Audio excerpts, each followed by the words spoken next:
So we are recording. My name is Betsy Ann Wilson. I'm the director of NPC Friends and Family, which is the college's nonprofit foundation. And the key purpose of NPC Friends and Family is to raise mostly need-based scholarships for the students of Northland Pioneer College, so students like yourselves. We're going to cover a considerable amount of material tonight, and I'm going to share my screen to get started. And what we're going to be talking about is mainly how to fund your college program, whatever you choose to do, whether it's finishing a certificate or a degree or going on to a bachelor's degree without going into debt. I'm going to be talking specifically tonight about what exactly scholarships are and how to seek them and how to write a strong essay. But I also want you to understand that the scholarship we're going to talk about for the fall semester specifically is the Claude Millet Enfield Early Childhood Development Scholarship. But I put a couple of links in the chat. One of them is for that one, and the other is for scholarships that are offered by NPC Friends and Family for the upcoming spring semester. And the information you get from this class should prepare you to apply for any of those for which you meet the criteria. So I don't want you to feel limited in the number of scholarships that you can apply for, because you will learn after tonight's class that you qualify for a number of scholarships. And as long as you know how to write a strong competitive essay, you can apply for multiple scholarships to help you fund your education. So I'm going to ask the first question as a participatory question, and you can feel free to unmute and volunteer and answer if you would like. I was telling Shanna I'm not good at watching chat, so feel free to speak up. Where do you think scholarships come from? Where does the money come from to fund scholarships? Petal the Petrified Forest.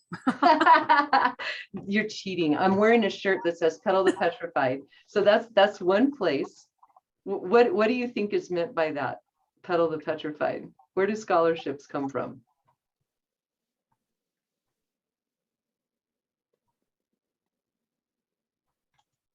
Donations. Exactly. So the reason it's really important to understand this is that a lot of students come to me with the conception that scholarships come from the government. And oftentimes I get that response in classes.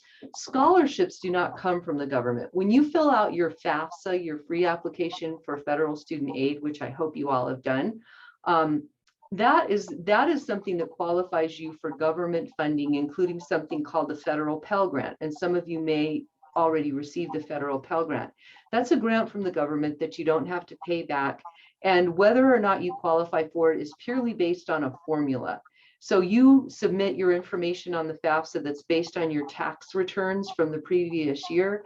The federal government looks at the cost of the college that you're going to attend and compares that to what your taxes say about your income and the number of dependents you have, and they decide whether or not you receive a Pell Grant. Scholarships are different. They come from donors or people we call philanthropists, and philanthropists are just people who care about the well-being of others, and they donate money to help them out. So why is it important to know this? Who do you think selects the scholarship awardees? When you learn tonight how to write your essay and fill out your application, who's going to choose whether or not your scholarship is awarded? What do you think?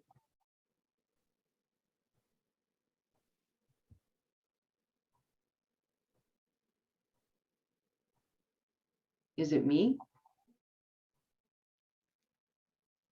It's not me. I'll give you a hint. Who do you think selects awardees?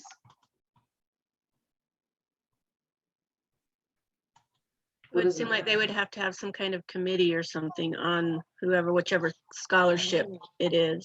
That's exactly right. So the philanthropic organizations that award scholarships usually select a committee that's made up of volunteers. They might be members of the NPC Friends and Family Board, for example. They serve on our scholarship review committees, NPC faculty, NPC staff. So it's important to know this because as a person who's writing for a scholarship, you're probably never going to meet these people. And so in your essay, you're going to have to make a really strong impression on a bunch of people that you're in all likelihood never going to meet. So how in the world do you do this? Well, we're going to break this idea of a scholarship essay out paragraph by paragraph. And the most powerful way to connect with a group of people you're never going to meet is to tell a story about yourself. So in the first essay, in the first paragraph of your essay, explain kind of who you are and why you chose early childhood development as the career path that you want to follow. And I see that some of you are taking notes, but I'm going to tell you that I will tell you where to find all the notes from this presentation. So if you want to take notes to reinforce your learning, that's great, but you can also just listen because I'll show you where you can get this whole outline after the presentation. So the first paragraph is kind of like reading a paperback book. You pick up a paperback book in the bookstore and you look at the cover of it and you turn it over and look at the back and you kind of read that summary. And that's what prompts you to decide whether or not you want to buy that book or you want to read that book. That's kind of what the first paragraph of your essay does. So you don't want to begin it by just saying, my name is Trina Poliaha and I'm going to pursue a degree in early childhood development at Northland Pioneer College because I love kids. Because a lot of essays begin that way, and it's not wrong, and it's not that it isn't true, but it doesn't make it stand out. And you want your essay to stand out as a winning essay. So I'm going to give you a couple of examples of times I've seen this really well done. And the first one, a student was writing to become, to be awarded a firefighting scholarship. And she began her essay by saying, when I was growing up in Southern Arizona, all the kids in my little hometown wanted to be 16 so that they could get their driver's licenses. And I wanted to be 16 so I could become a junior wildland firefighter like my father and my grandfather. And she talked about how her grandfather had actually founded the fire department in the town where she lived. And she told how she turned 16 and she got her junior wildland firefighting certificate and went out with her dad and grandpa on her first fire. And in this paragraph, she describes driving down a dirt road in Southern Arizona with this tall, waving scrub oak grassland and this huge fire burning toward the road they were driving on. And she said, as it grew closer, I could not only smell the fire and see it, but I could start to hear it. It was roaring. And all of a sudden, my grandfather stopped the truck in the middle of the road and all the other fire crew were in trucks behind him. He stopped the truck and he turned to me and he said, we're going to get out of the truck and crawl under it. And we're going to pull our turnouts over our faces and we're going to let the fire burn over the road. And then we will be able to flank it and fight it. And you're not going to be hurt. You just do what I say. And I don't want you to be scared. And her next sentence said, I was scared to death. And when she wrote that paragraph, I was kind of watching the review committee at that time. We had so few applications that we got together and read them as a committee. And I used to sort of mediate the committee discussions.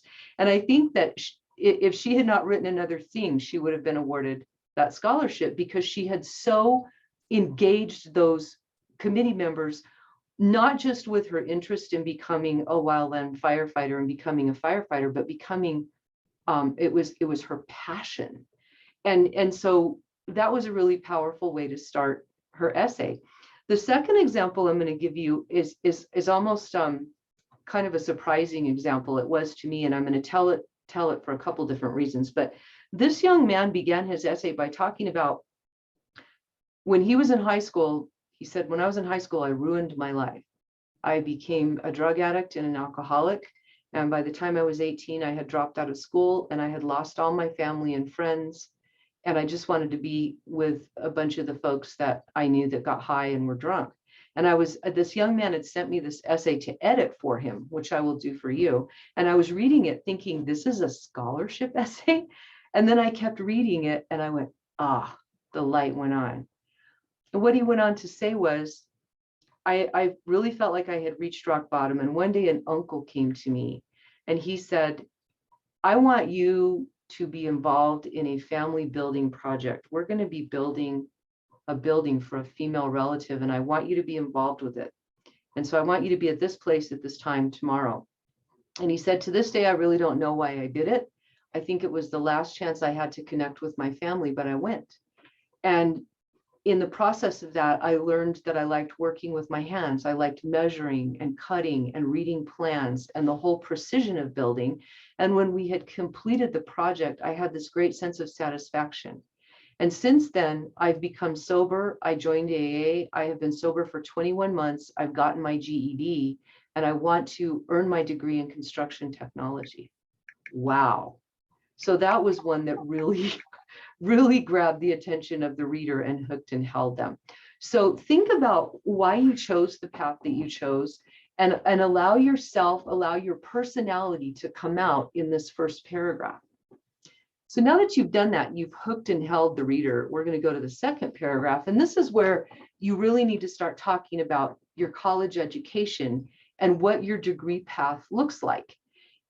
The key to this paragraph is to be as detailed as possible. So don't just say, I'm going to get my degree in early childhood development at Northland Pioneer College. To talk about how many credits you've earned, how many credits you still have to go, and when you plan to complete your degree. And if you wish, you can talk about what your plans are beyond that. When I finish at Northland Pioneer College, I'm going to go on to earn a bachelor's degree at Northern Arizona University. Why is it important to provide so much detail about your education? It gives the committee a sense that you not only have a passion for what you want to do, you understand what you're getting into. If you don't have a very detailed explanation of your degree path, they are going to infer that you really haven't looked into it very far yourself. And if they're weighing your essay against another one that has that detail, they're going to think, you know, this student actually knows where they're going. This person who didn't provide a lot of detail may not. And thus, we may give them the scholarship and they might drop out of school. And remember that philanthropists raise money and donate money to award scholarships. So they have a limited amount of money to give. They really want it to go to the best qualified candidate who's going to finish what they started. So when you explain your degree path in detail, you're convincing them that you know where you're going. Okay, so now you have two paragraphs. You've told a really compelling story about yourself and why you want to do what you do, and you've engaged them. And then you've explained to them that you have a plan to get where you're going to help you reach what you're so passionate about. The third paragraph is where you have to convey to the Scholarship Review Committee that you are a resourceful person. What's a resourceful person? What does that mean to you?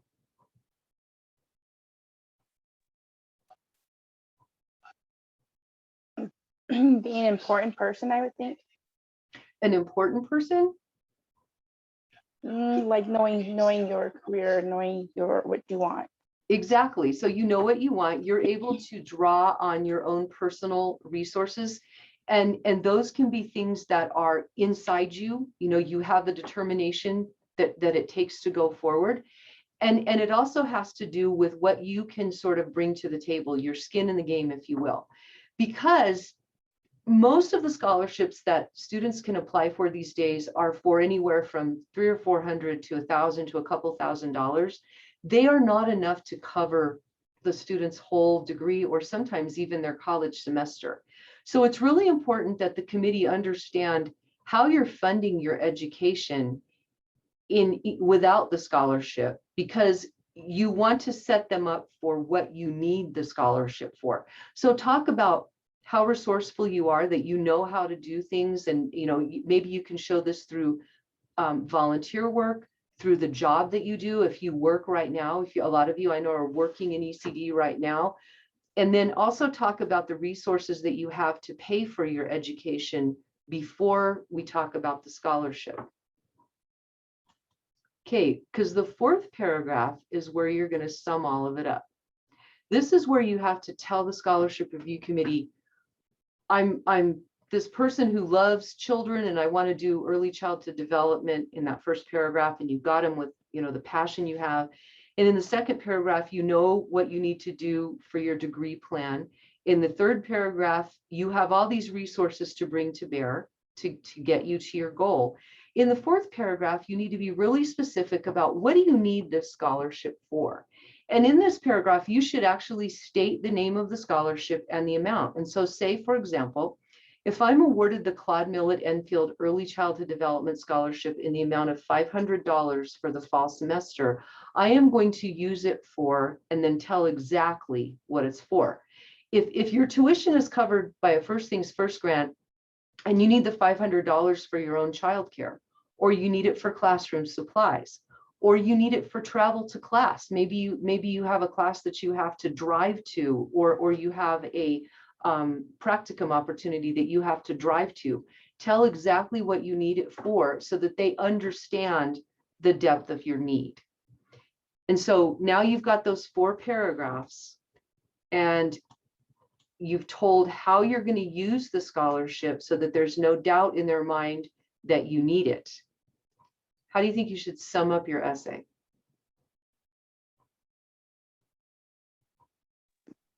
Trying to like combine all the paragraphs, but kind of rewording it to the same time, I would think, and still having it to be an attention getter.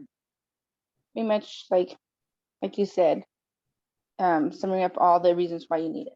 So you're bringing all those 4 paragraphs together with a summation of why you need your scholarship and how you will use it if you're awarded. And it's okay if you write this essay and you keep it on your computer. That's exactly what I want you to do. You don't have to then rewrite it for every scholarship you apply for. You just have to retool it a little bit instead of reinventing the wheel. And then always close by thanking the committee for reviewing your scholarship. You know, a little sentence at the end, thank you for considering me for this scholarship. Okay, are there any questions now about the content of this 4-paragraph, 500-word essay? Okay, we're going to move on and cover a few tips for making your essay stand out, making your application stand out. And then we're going to talk specifically about the Claude Millet Enfield Early Childhood Development Scholarship. So tip number 1, this scholarship does require that you request a couple of letters of recommendation. And this means they can be people that you've worked for, they can be faculty that have taught you, they can be people that you have volunteered for. You want to choose people who can attest to your ability to be a great candidate or a great early childhood educator. And you can't send the letters yourself. You have to give them my email address, and this is in the instructions, and have them send the letters to me. The important thing about this is that you ask your recommenders right away. Don't wait until the scholarship deadline, because they will not have time to respond, and they'll want to help you, but the fact that your letters don't come in is going to disqualify you for the scholarship. So ask them as soon as you know that you're going to apply for the scholarship for those letters of recommendation. If you've already written your essay, one really cool thing that you can do that can help your recommenders is give them a copy of your essay, because they can look and see what you said in the essay, and they can reinforce that in their letters to the Scholarship Review Committee, and that can really help you. Okay, follow the application instructions to the letter. Okay, there, I just told you how to write what's called a personal scholarship essay, and that's kind of a general thing. There are some scholarships out there that will ask you to write an essay on a completely different topic. For example, we had a student a few years ago that applied for a scholarship from the Allstate Insurance Company, and the essay was supposed to be why it was important to wear a seatbelt when you're driving. So if they ask you to do that, stick to the topic. Never, ever, ever miss a deadline. A deadline doesn't mean that's the day that you should submit the scholarship on. That means that's the last possible day you can submit the application. Submit it well in advance of that deadline. For NPC Friends and Family Scholarships, if you submit it in advance of the deadline and I see that there are problems with it, I'm going to contact you and try to help you resolve those. But if it comes in within a week of the deadline or on the deadline day, I can't help you. It's going to have to go in as it is. So deadline is the last day you can submit it. Do not send it on the deadline. Send it at least a week before then. And exactly as it's directed. If they tell you to write a 500-word essay, don't write a 600-word essay. Don't write a 502-word essay, because it gives the committee a reason to disqualify your application. And read your application criteria carefully. Don't apply for scholarships that you don't qualify for. In other words, if it says that it's for a student with a 3.5 GPA and your GPA is 3.4, you can't apply for it. So stick to the criteria, make sure that you meet it before you apply for a scholarship. So if we're lacking like 5 words, I'm sorry, then we just have to try to sum it up to make it a 500 No. You just can't exceed 500 words. Okay. You don't have Okay. to make it exactly 500 words. That's a great question. You just, and I actually want to expound on that a little bit. So thank you for asking that. Mhm. You don't want to make it so short, that you're not explaining everything that you need to explain. So if you're around 300 words, you probably need to be putting in a little more detail, but it just can't exceed the maximum word count. Okay, I've talked to you guys a couple times about being passionate, and this is especially hard for people who are a little shy or a little retiring. And what I want to tell you is you're probably never going to meet the scholarship review committee. So don't be afraid to let yourself come through. Nobody is sitting there going, ah, that's really funny. They're engaged with you. They want to help you. They want to get you a scholarship. So don't be afraid to let your passion for your chosen profession come out in your writing. That's the only way that you're going to be able to connect with this committee and make your essay stand out. Okay, let your results do the talking. So in other words, some scholarship applications have what we call a boilerplate or a fill in the blank page that says, put your name and the high school you graduated from and your high school GPA and any college credits you have, and did you belong to any clubs and did you play any sports? And they ask you all this in kind of a form. And then they say, now attach an essay to that. Don't just say again, I was in National Honor Society, or I was in the Phi Theta Kappa Club, or I was in the student government organization. Build on that. Say when you get to that third paragraph where you're talking about your resourcefulness, say when I was in National Honor Society, the semester that I was president, we had a coat drive that brought in 100 coats for people in our community. So you're not just restating that you were part of that club, you're talking about why it's important that you were part of that club. And that gives a bigger, broader picture of who you are and how resourceful you are. Okay, this is a huge one. This is a huge one. What is a sob story? Or if you will, what's the purpose of telling a sob story? I don't think there's a purpose in a sobbing story, maybe just the, how did you say it, the true facts, but to reword it to where it's not like just going on and on and on about the same thing. Yeah, so what would be the purpose if you went on and on and on about it? Or what do you think the purpose is of telling a sob story? Running out of ideas or really not knowing where you're going. Maybe, or you're trying to get the audience to feel sorry for you, right? Yes, true. And if you're doing that, you're not a resourceful person, because resourceful people don't live in the victim seat. However, that doesn't mean that bad things do not happen to us and that we shouldn't talk about them. Recall the example I gave at the beginning of the young man who began his scholarship essay by saying, when I was 18 years old, I was an alcoholic and a drug addict. That could have been conveyed as a sob story, but Victoria, you described that really well. You don't just go on and on about it. You tell about it frankly and how it relates to your story. And so that could have been conveyed as a sob story, but it was conveyed as a powerful story about where this young man was and where he was going. We have a lot of times students who are applying for scholarships to be in the nursing program, and they will tell a story about how an experience they had either themselves or with a loved one, where the scholarship applicant or their family member or friend went through a catastrophic illness or injury, or they even lost someone. And the experience they had with the nurses in that journey was so powerful that it made them want to become a nurse. That's not a sob story. So if it's relevant to your narrative about why you want to be what you want to be, or about your resourcefulness, by all means talk about it. Just don't talk about it from a position of being pitied. Okay, you all know that when you write, you have to write correctly, because what that says about you is that you're a resourceful person. You don't have a bunch of capitalization, punctuation errors, misspellings. So you already have gotten far enough in school to know how to do that, to have people edit your papers and help you with that aspect of it.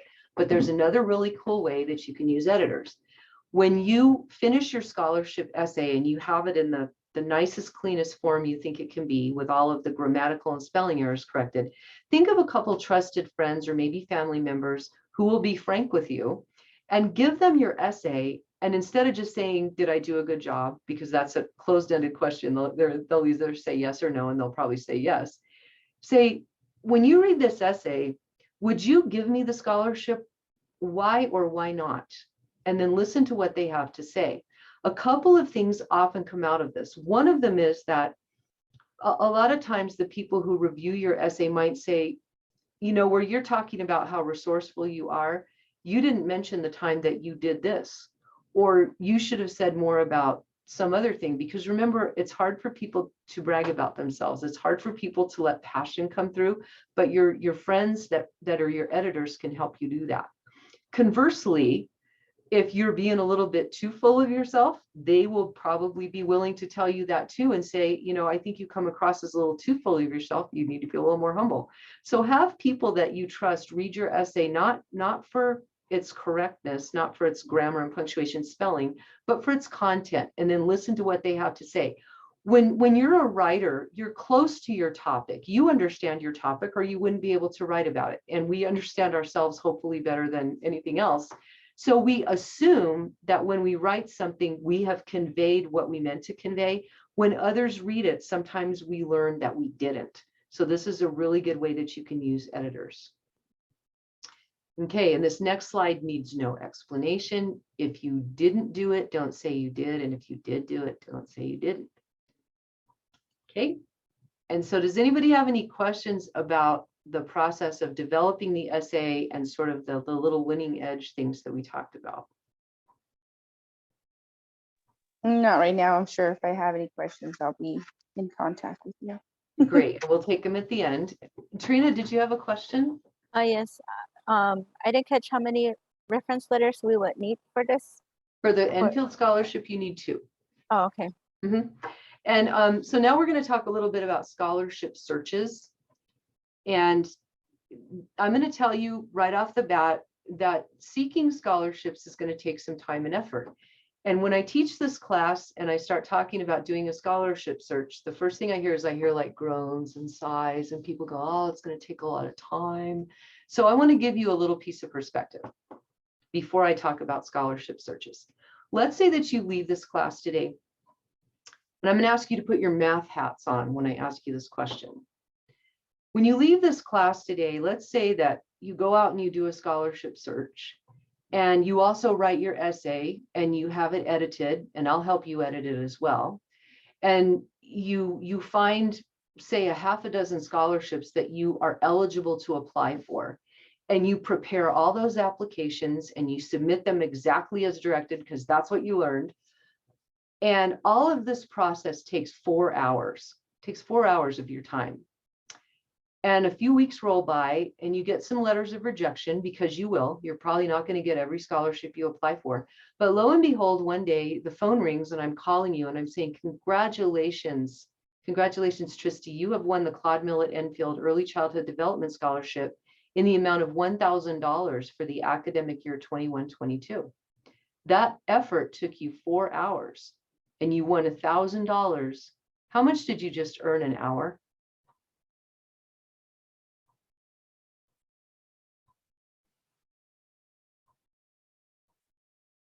What's 1,000 divided by 4? 250? 200. So you just made $250 an hour. Yes. Scholarship searches are worth your time. If you are a student, it's almost like having a part-time job.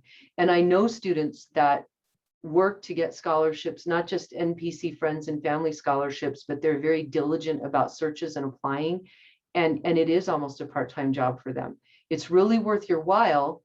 And once you get the hang of it, it really doesn't have to be a huge impingement on your time, especially once you get that essay written and in your wheelhouse. So how do we do scholarship searches? All right.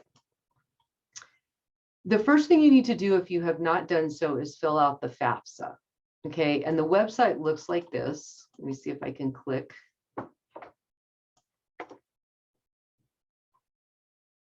Tell me if you guys can see this.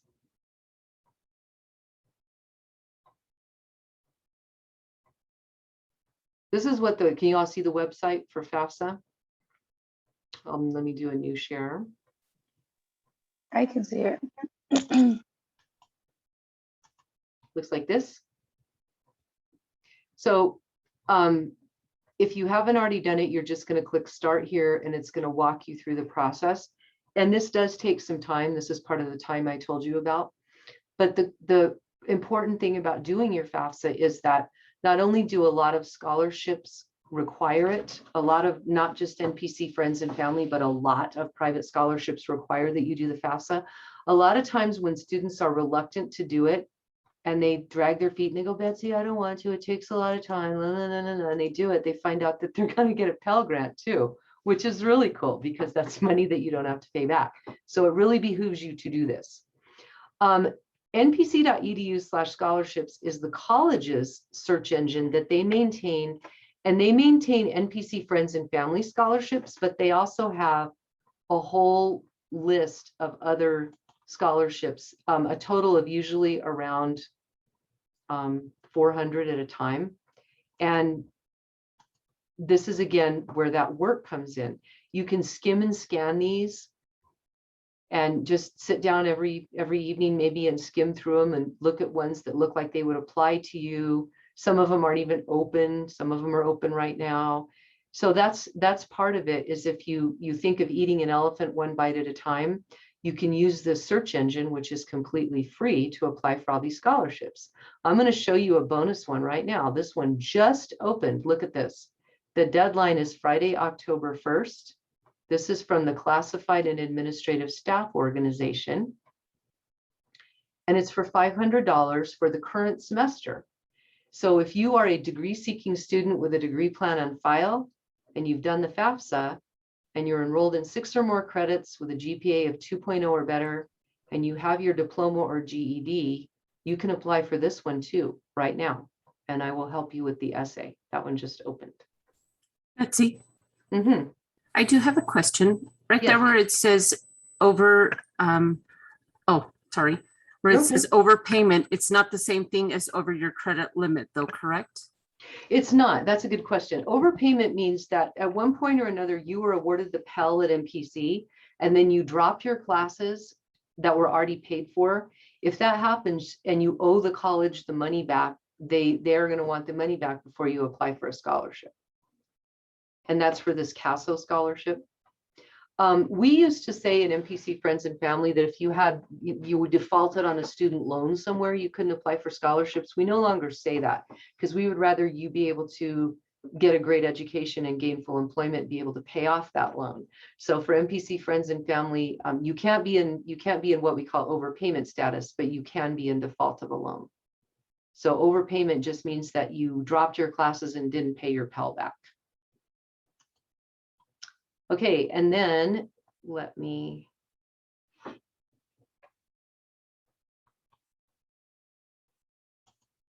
share my screen again.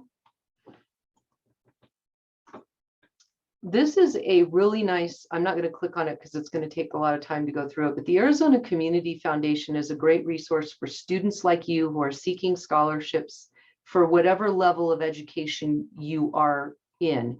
So for example, right now you're pursuing an associate degree or a certificate. You might be going on to a bachelor's degree. There are scholarships here for all kinds of students if you're going to an Arizona institution.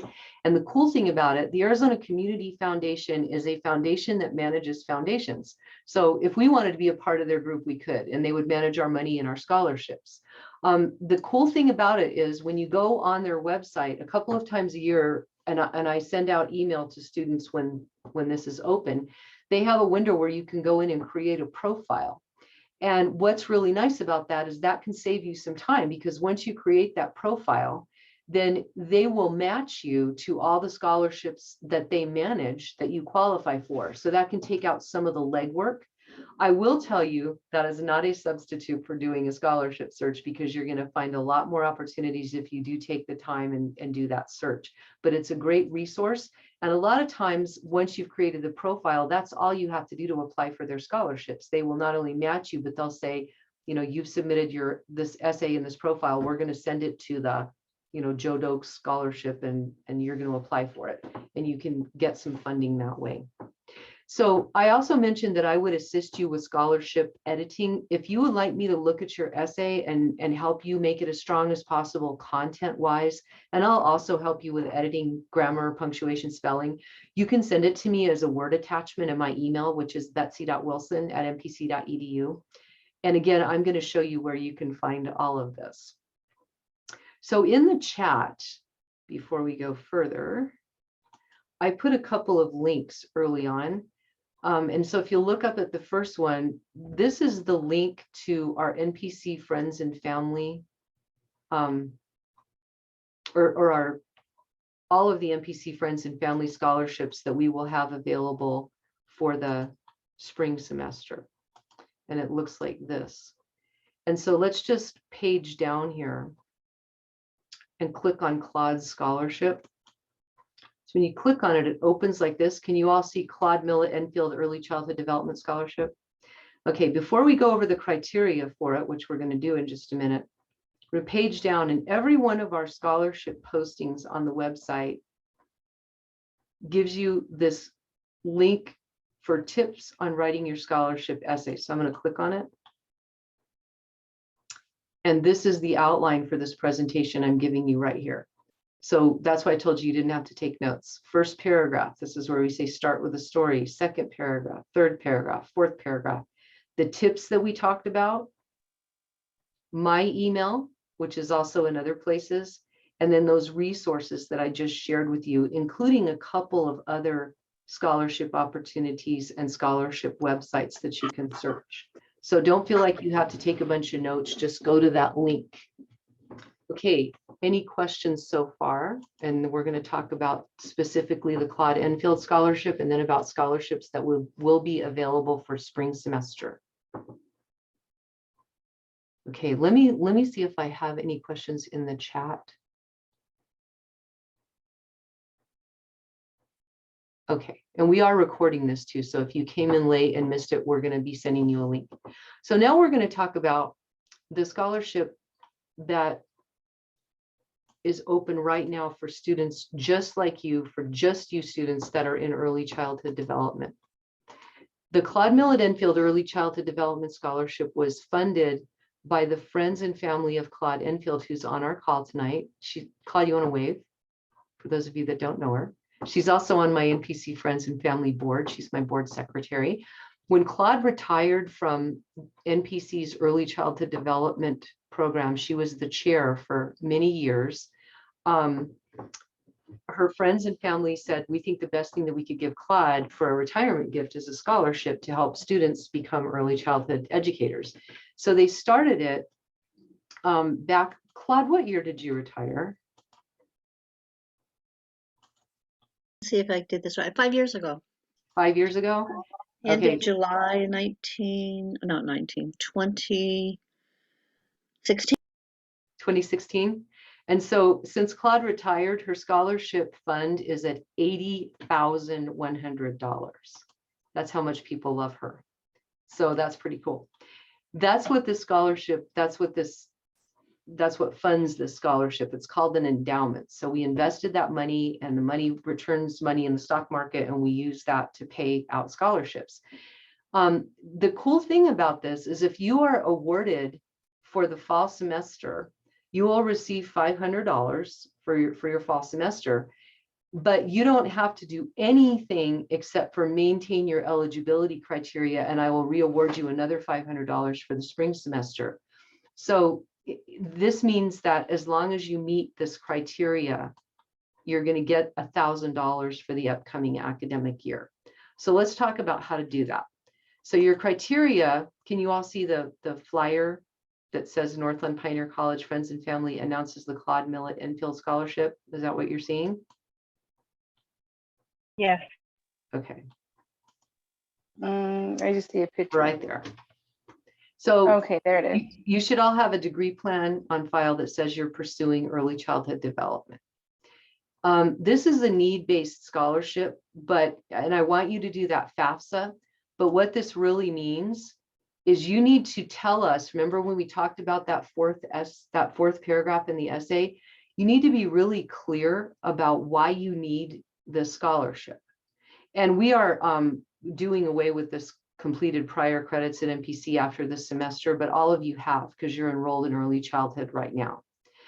You have to be enrolled in 3 or more credits at NPC during the semester of the award. And these don't just have to be ECD classes. If you have to take a math class or an English class or something towards your degree or certificate, it can be that class. It doesn't just have to be an ECD class.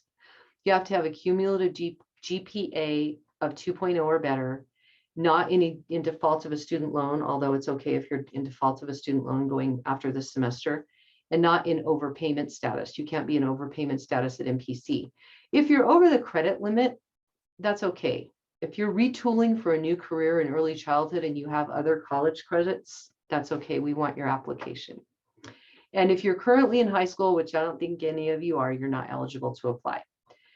And then this is where we tell you right up front, you have to have the recommendation of at least 2 individuals. And these can be NPC faculty or staff or early childhood professionals who write you letters of support, and they have to be sent directly to my email. So from your recommenders. So you are very free to share my email with whomever you're going to ask to write you a letter of recommendation. And if you're thinking about applying for this, be thinking right now, who can I ask, and ask them tonight or tomorrow to send me your letter of recommendation. It can even come ahead of your application, and I'm going to hold it in a file for you. If it says, I'm writing this letter on behalf of Angelique Paul, I'm going to put an electronic folder in my computer and hold Angelique Paul's letter of recommendation because I know her application's coming, right? So it's okay. The thing you don't want to do is have your recommenders be late. And once you've asked them to write you a letter of recommendation, be sure that you give them the scholarship deadline. And the scholarship deadline is Thursday, September 16th at noon Mountain Standard Time. That means you can't send it to me at 12:01. I will not take it because it's not fair to all the people who got theirs in on time for yours to compete with them if you're late.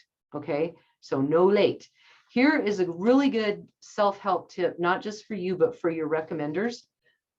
If you know the deadline is Thursday, September 16th, the deadline to you and to your recommenders is Thursday, September 9th or Monday the 13th. It's before this date. So when you ask your recommenders and they go, when do I have to have the letter to Betsy by? Tell them you have to have it by September 13th.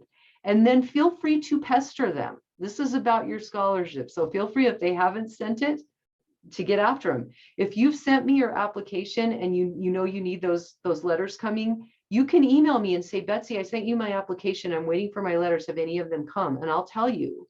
I also usually, when I get a letter of recommendation, I email you anyway. And I say, guess what? Your letter of recommendation is here. So you can relax about that. So you need 2 of them to apply for the scholarship. Okay, then how do you apply? These are the documents that you need. And you need to submit them as a single PDF document. So you're going to have to usually scan them to me, to my email, and you can take them to your campus or center, or you can stack them in your email and send them to me that way. PDF documents, because I send them out to the review committee electronically so that we're not killing trees and wasting a whole bunch of paper. So the first thing you're going to need, the first document is the NPC Friends and Family cover letter form, and you can access it by clicking here, and it's a fillable PDF document. And then your essay that we just talked about, that talks about what are your career goals. So this is where you introduce the story about yourself and why you're passionate about becoming an early childhood educator. What are your educational goals? How are you going to get there? You're going to be really specific about that so that the committee feels that you know exactly where you're going. You're a resourceful person. What resources do you have to fund your education and also to make you qualified to receive the scholarship and to be a childhood educator? And why do you need the scholarship, and specifically, how will you use it?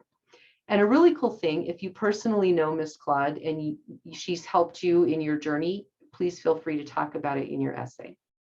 And then again, this is the tips for writing your scholarship essay. You can click on this and get the outline of our presentation.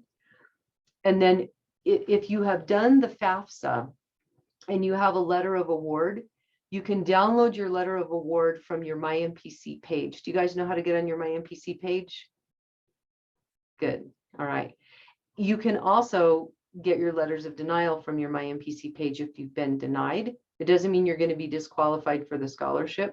And if you've just done your FAFSA, but you haven't gotten a yes or no, all I need is page 1 of what's called your student aid report.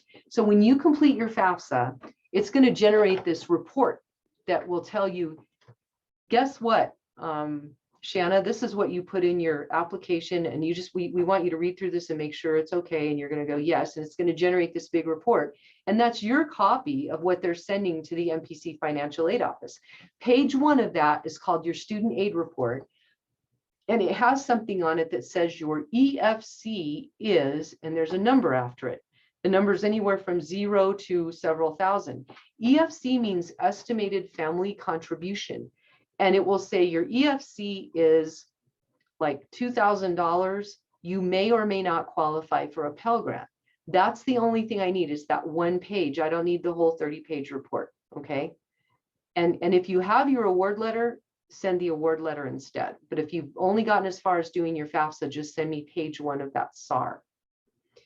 Okay. And then your unofficial transcript, which you can also download from My NPC. You don't have to get this from your advisor.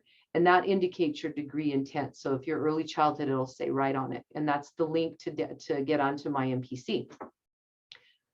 Scholarship winners who receive the scholarship can reapply again, but not for more than 2 consecutive years. So if you win it this year, you can also apply for it next year if you're still at NPC, but the year after that, you're either done or you need to wait out a year. Okay, and the application deadline, Thursday, September 16th at noon Mountain Standard Time, not a minute later. So send it to me like a week earlier than that, or at least a couple days. Okay. As well as the recommendations, right? Yes. As well, the Okay. recommendations have to come directly from the recommenders to me. You don't send me those. Yes. Yep.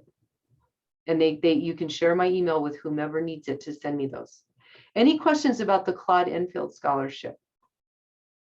Okay, now I'm going to go back and show you this NPC page.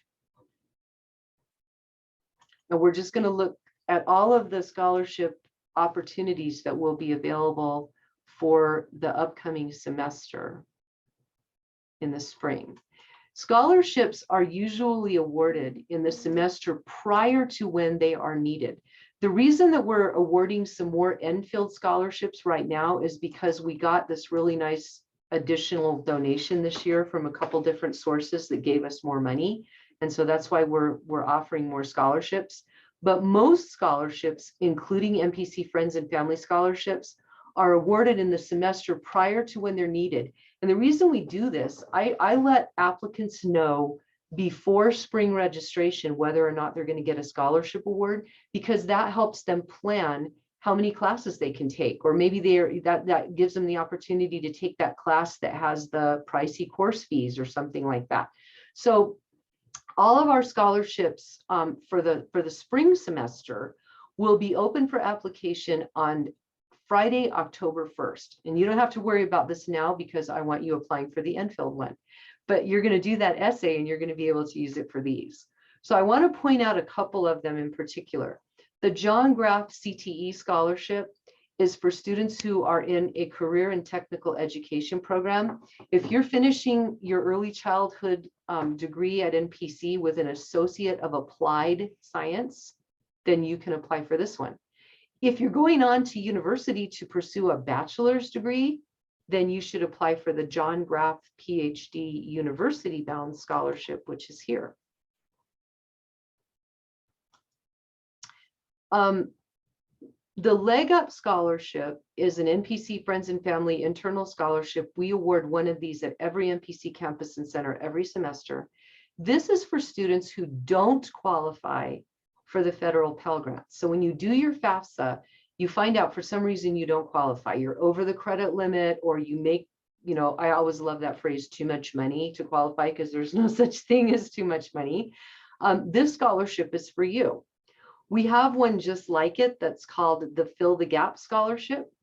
And this is for students who do qualify for the Pell. So you're going to receive financial aid, but you still have unmet need.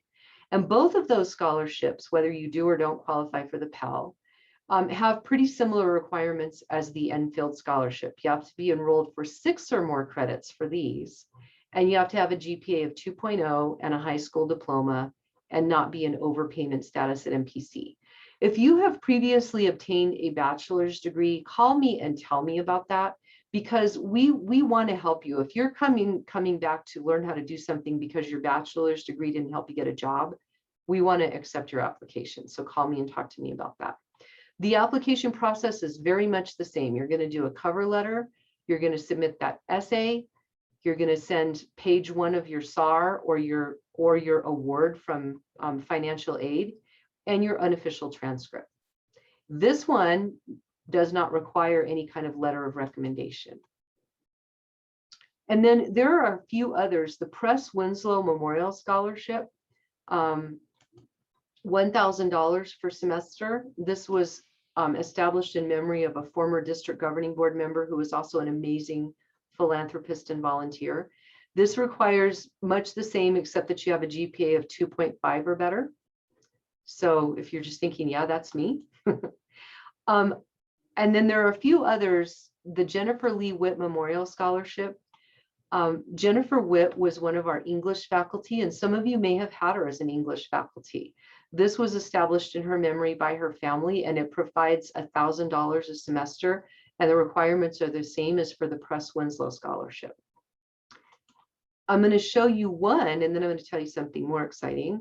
We have something called the Charles Lizzitsky Memorial Scholarship that provides $500 per semester to a Native American student attending NPC.